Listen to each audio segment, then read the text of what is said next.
Ionic bonds and covalent bonds, forming and breaking, new molecules making. It's a chemical bond, baby. A chemical bond, baby. Electron pairs, are they transferred or shared? How do you name them? Is polarity there? It's a chemical bond, baby. A chemical bond, Chemical bonds, baby. Chemical bonds. Okay, first off we'll start with ionic. They deal with ions, isn't that ironic? Cations, anions, polyatomic. Make a strong bond like a bomb that's atomic. Typically a metal and a non-metal bond. To get on octets so that they become strong. They get together and transfer electrons. They share them equally, neither one is calm. what makes bonds stronger and last longer and have a higher melting point, you think? A correct inference would be the difference in electronegativity. So name it, put the cation first, you see, and on the anion put IDE. Unless it's polyatomic, then let it be. Ionic bonds and covalent bonds, forming and breaking, new molecules making. It's a chemical bond, baby. A chemical bond, baby. Chemical bonds. Electron pairs, are they transferred or shared? How do you name them? Is polarity there? It's a chemical bond, baby. Chemical A bonds. chemical bond, baby. Chemical bonds. I'ma talk about covalent bonds now. Two nonmetals bond, you wanna know how? Atoms come together cause they want an octet. They share electrons to get 8 in their set. Covalent differs from ionic greatly. They have a smaller difference in E-negativity. Percent ionic character is less obviously. What about polarity? Now polar beats polar when it comes to sharing equally, but polar has a higher melting point than non-polars be. Naming them is easy, thankfully.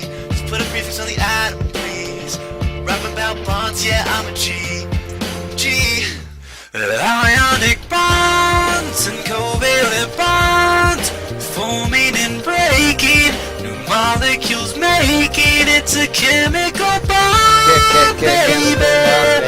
A chemical bond, baby. Chemical bonds. Electron pairs, are they transferred or shared? How do you name them? Is polarity there? It's a chemical bond, baby. Chemical A bonds. chemical bond, baby. Chemical bonds. Now metallic bonds are the bond type number 3. Electrons aren't stagnant. They move around in a sea. It's seeing you is Standish, and I'm lucky with a C. Can't wait to get out of here. It's AB chemistry.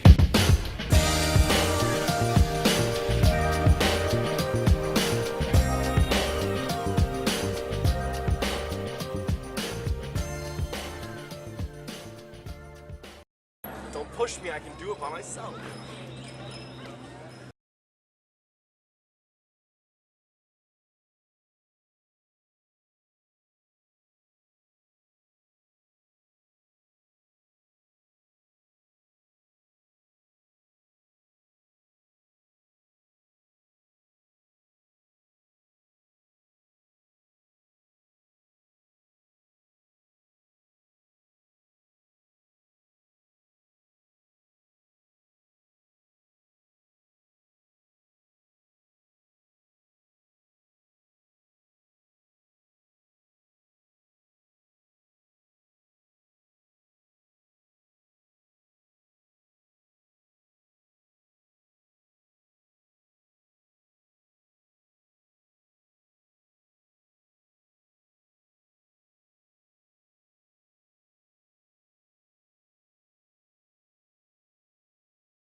recording.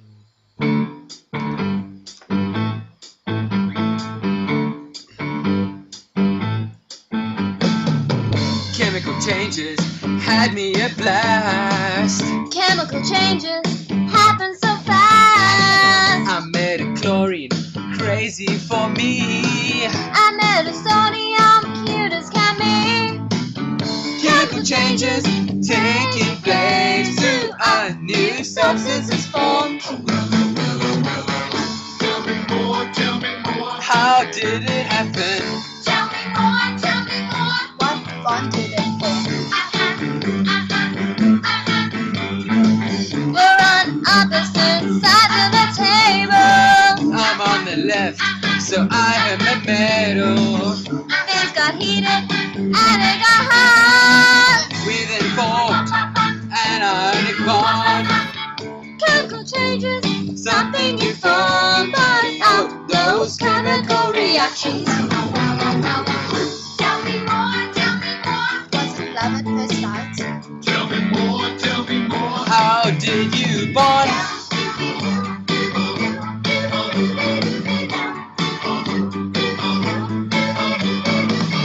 We went bonding in the lab. We then found the perfect match. I have a charge of -1. I have a charge, a positive one. Chemical changes, ionic bonds will always form ions. Tell me more, tell me more. What new substance formed? Tell me more, tell me more. Because the third substance was made.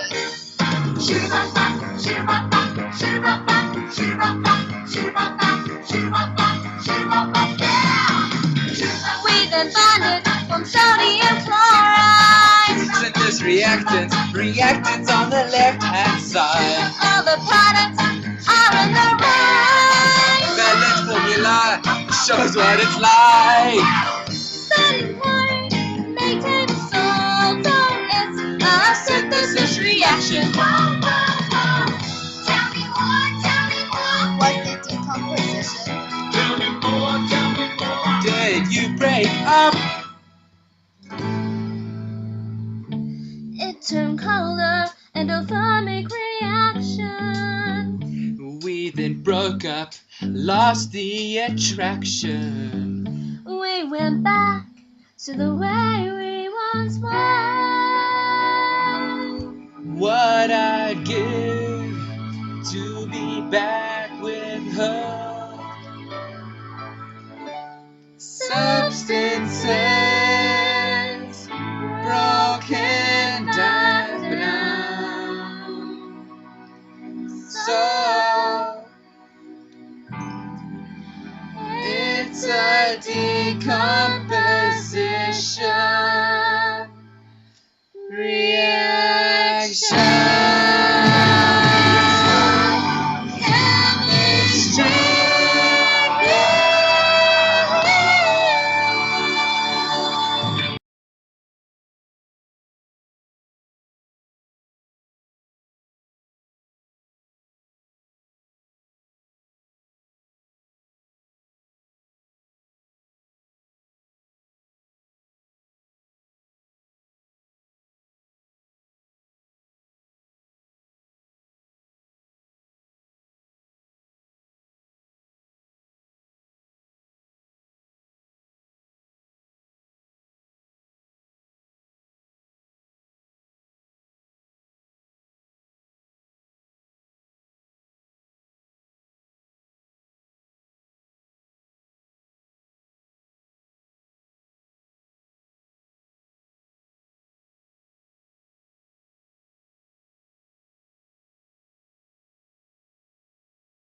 Humans, like chemicals, are really all about bonds. Think about all the relationships in your life. You're a casual acquaintance to some people, a colleague or friend to others, and maybe more to that someone special. Maybe you're dating someone casually, or you're in a committed relationship, or you're married. There are all kinds of different combinations of people out there. And sometimes, people fall for a vampire or a werewolf. Who am I to judge? Fact is, each type of relationship requires different things from you and the other person. But if you play your cards right, these relationships allow you to relax and escape the stresses that come with the constant search for affection. Distance is important in relationships too. Of course, too much distance makes it hard to stay focused on each other and requires a lot of effort to keep things together. And I may not have to tell you, too little distance can be a problem as well. Everyone needs their space, and when you don't have any, you just end up pushing away from whatever's crowding you. In this way, atoms are a lot like us. We call their relationships bonds, just like we do with our own relationships. And there are many different types. Each kind of atomic relationship requires a different type of energy, but they all do best when they settle into the lowest stress situation possible. The nature of the bond between atoms is related to the distance between them, and like people, and vampires and werewolves, I suppose, it also depends on how positive or negative they are. The difference is that, unlike human relationships, we can analyze exactly what makes different kinds of chemical relationships work,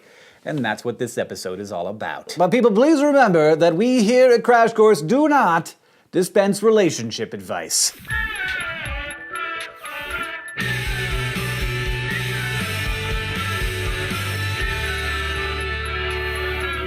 First things first, why do atoms do this at all? Well, like everything else in the universe, atoms do whatever they can to reduce their overall energy. And they reach their lowest energy by achieving a balance between attractive and repulsive forces, being neither too clingy nor too aloof. So when two atoms approach each other, the electrons of each are attracted to the protons of the other. This is the electrostatic force. Like charges repel, opposites attract. Like in real life, or at least Paula Abdul songs. I know, I'm old. So when one atom is attracted to another, just like Edward Cullen and Bella in chemistry class, to use a slightly more timely reference, it gets stressed out by the attractive force and tries to relieve the stress by getting closer. We've all been there, right? That hot, nerdy vampire girl in your chemistry class, it's intense. The pull is so strong that the stress level or energy rises when the two are separated, so they stay close.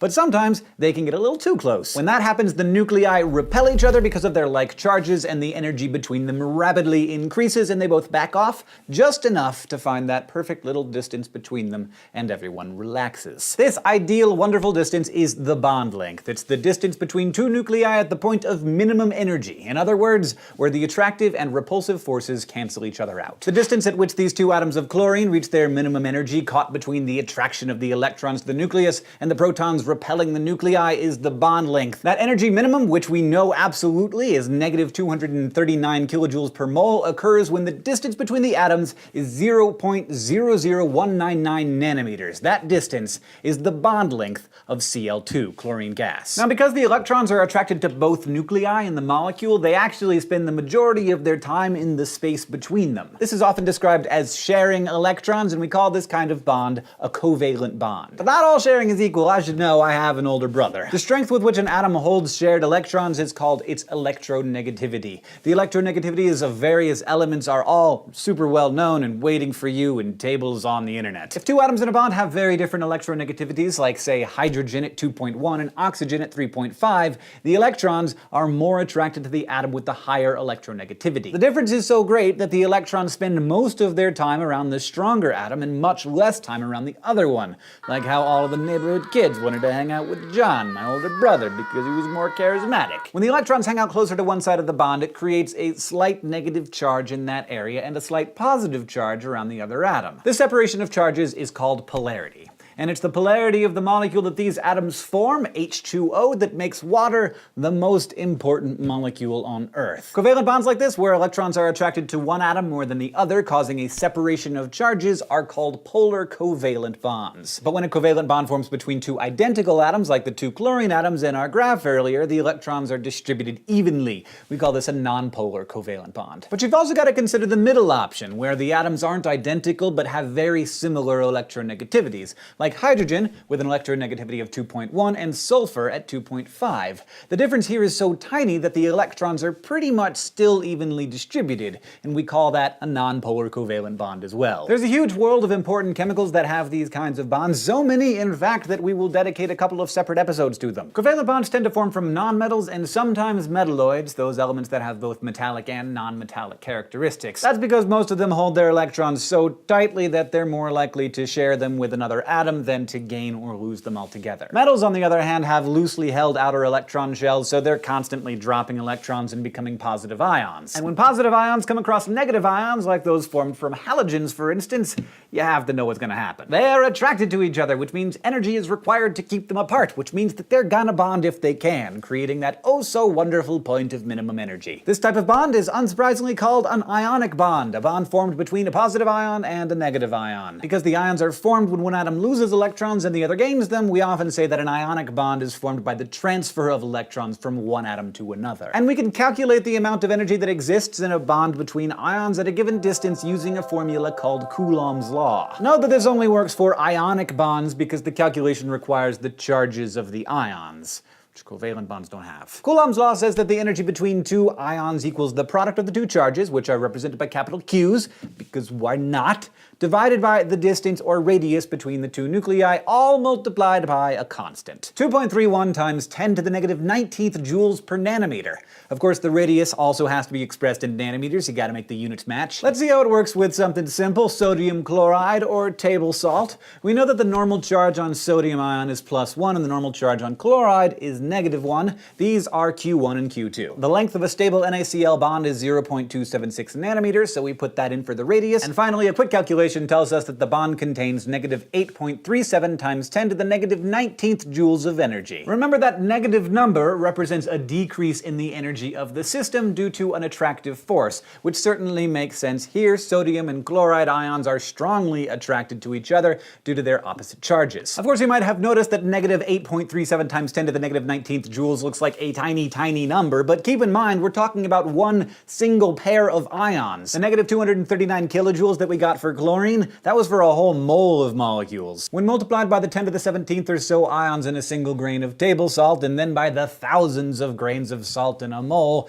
the energy becomes much more significant. The NaCl bond is in fact quite strong. And because they consist of a positive ion and a negative ion, two charges completely separated between two different particles, ionic bonds are extremely polar. Way more polar than polar covalent bonds. And so those are our three types of bonds. Nonpolar covalent, formed by the equal or nearly equal sharing of two electrons between nonmetal or metalloid atoms. Polar covalent, formed by the uneven sharing of electrons between two nonmetals or metalloids. And ionic, formed by the transfer of electrons from a metal to a nonmetal. It's important to remember though that there aren't only three designations for chemical bonds. Just like human relationships, bonds don't always have really well-defined boundaries. Everything is a continuum. Labels are useful, but they can only take us so far. There are, however, certain properties that each kind of bond tends to have that you should know. For instance, ionic compounds are often crystalline in their solid form because of the way the ions pack together, like salt is. They're generally soluble in water because the two ions interact separately with the positively and negatively charged areas on a water molecule. And once they're separated or dissolved, the ions allow the solution to conduct electricity. Covalent compounds, on the other hand, tend to be softer solids, liquids, or gases like Cl2 is at room temperature. They're often not soluble in water, and even when they are, the solutions don't conduct electricity. The difference in these properties stem mostly from the differences in their polarities. So yeah, polarity is crazy important. So important that we'll be doing a whole episode on it soon. Until then, I want to thank you for the bond that you have to Crash Course Chemistry, whether it's casual observer, faithful viewer, or committed subscriber. Today, if you were paying attention, you learned that chemical bonds form in order to minimize the energy between two atoms or ions. You've also learned that the chemical bonds may be covalent if atoms share electrons, and that covalent bonds can share those electrons evenly or unevenly. Bonds can also be ionic if the electrons are transferred, and you learned how to calculate the energy transferred in an ionic bond using Coulomb's law. This episode of Crash Course Chemistry was written by Edie Gonzalez and edited by Blake DiPastino and myself. Our chemistry consultant is Dr. Heiko Langner. It was filmed, edited, and directed by Nicholas Jenkins. Our script supervisor is Michael Aranda. He is also our sound designer, and our graphics team, as always, is Thought Cafe.